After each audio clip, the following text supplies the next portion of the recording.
and starts looking for the three boys. So that's everything we have from the dispatch log. Sorry I left that out of the main episode, and I know there's a lot to digest there. But getting back to the actual question, when I said why we moved it back, that's why. Because Marty King says the incident occurred around 9:30, but we know from the dispatch logs that he actually called the police at 8:40. We know from his testimony that he left the man sitting in there for 15 to 20 minutes. He was already there when the woman comes in. Woman finds him, tells Marty King. He gives him the warning, waits 15 to 20 minutes, goes back, then calls police. So now we're putting the Bojangles man arriving at Bojangles no later than 8:15. Thanks for clearing that up, Bob.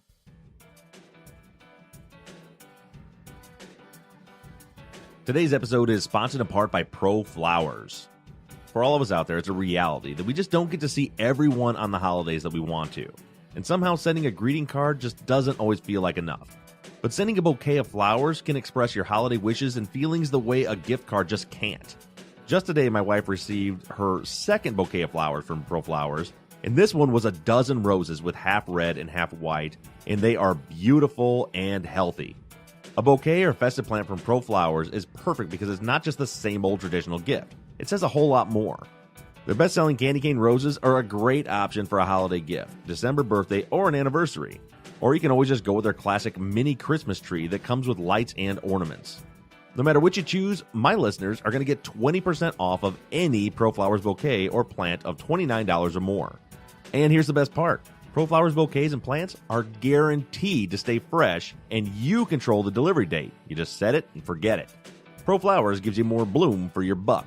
Big, beautiful flowers, more stems for your money, and long-lasting freshness. So to get your 20% off of bouquets of $29 or more this holiday season, go to proflowers.com and use my code RUFF at checkout. That's proflowers.com and use my code RUFF for 20% off.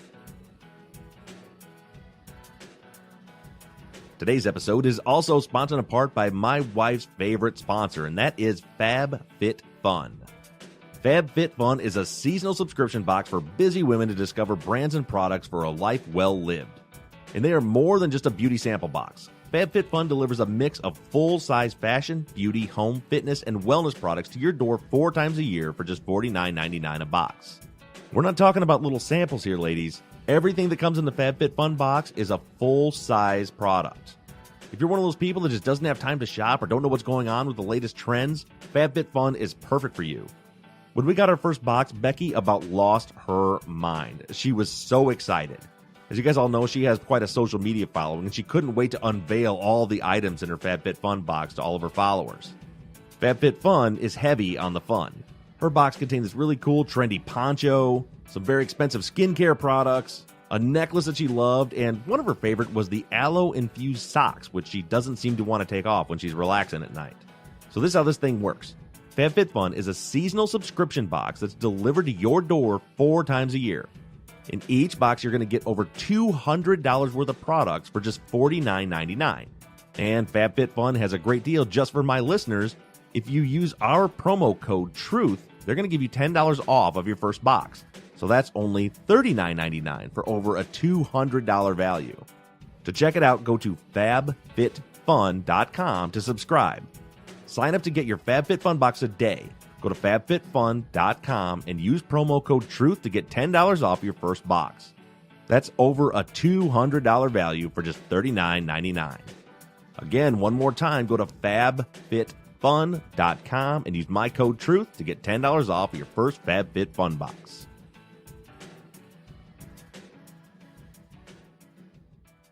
All right, Michael writes, from the south bank of the bayou, could Mr. Bojangles have hugged the bayou and not actually have been in it and still gotten there in a half an hour?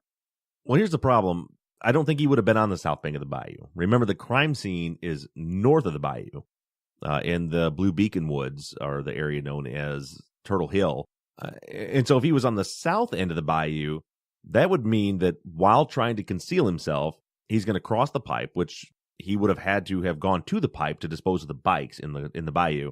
But then instead of staying on the secluded north side, he crosses the pipe, goes to the south side, climbs back up that hill, and is standing there literally 50 feet from an occupied home and less than 100 feet from an occupied apartment building. And then as he would walk west, he would walk right past 2 apartment buildings with all of those units facing right exactly where he was walking.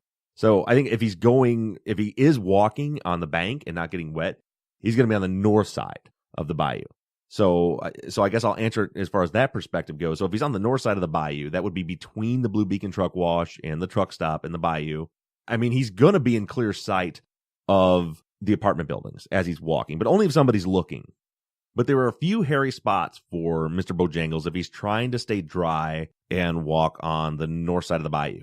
The first one we come to before you ever get to 7th Street is another drainage washout ditch that comes into the bayou from the north. And it goes all the way up to the highway, so there's no way around it. If he's going to continue west, he's going to have to go down into that ditch, into the water, back up the ditch to continue walking. So there's place 1 he's got to get wet. But so then after he gets down and up out of that ditch, he goes west. Then he's coming to 7th Street. And Mike, you and I have been to that area. You know, the hotel was right around the corner, and we drove that, I don't know, 1,000 times? Oh, yeah, definitely. Going back and forth to the crime scene. And that's a busy road. I mean, a lot of times you're sitting there, especially once, after 5 o'clock when work lets out. We sit there for 10 minutes sometimes just waiting for a chance to get out and turn left into traffic. So it's a very busy road. He comes up to 7th Street.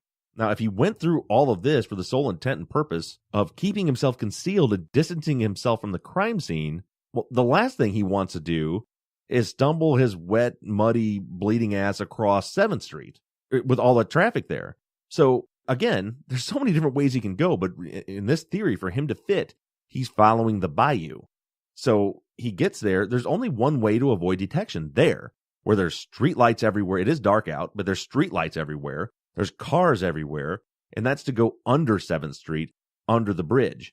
And with the water level where it was then, you're getting wet. There's there's not a big space under the bridge. You're going to have to go right down in the bayou, and with the depth of the water back then, he would have been neck deep or even over his head or swimming to get under that bridge.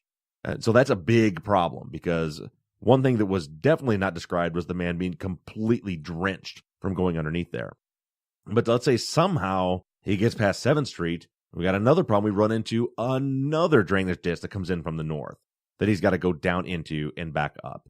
And then once he gets past that, then it's pretty smooth sailing. If he's on the north side, it's just open field back in there. He could actually get out away from the bank, away from the weeds and stuff, and have a pretty clear path to walk for a little while. But then he gets to Bojangles, which again, you got to wonder, why did he decide to turn into Bojangles? You can't even see it from that side of the bayou. But if he just knew it was there, or just decided, I'm going to get out onto Missouri Street now, which is, again, odd, because if he just followed it for another 300 yards, it actually crosses Missouri Street. So he could have just walked right out to the road.